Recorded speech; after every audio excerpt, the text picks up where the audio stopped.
নিয়মিত ভূমি উন্নয়ন কর প্রদান করি, নিজেদের ভূমি সুরক্ষিত রাখি, এ প্রতিপাদ্য নিয়ে সারা দেশে শুরু হয়েছে 3 দিনের ভূমি মেলা।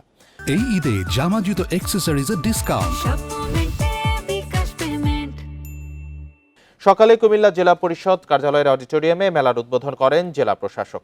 মেলায় বিভিন্ন উপজেলা ও ভূমি সংক্রান্ত কার্যালয়ের স্টলে অনলাইন ভূমি সেবা রেজিস্ট্রেশন, কর আদায় সহ বিভিন্ন বিষয়ে গ্রাহকদের সেবা দেওয়া হয়। লক্ষ্মীপুরে ফিতা কেটে ও বেলুন উড়িয়ে মেলার উদ্বোধন করেন জেলা প্রশাসক। মেলায় উপজেলার 18টি ইউনিয়ন ও সদর উপজেলা ভূমি অফিস সহ 22টি স্টল রয়েছে। নাটোরে 12 জনকে অধিগ্রহণকৃত জমির চেক বিতরণ করেন জেলা প্রশাসক।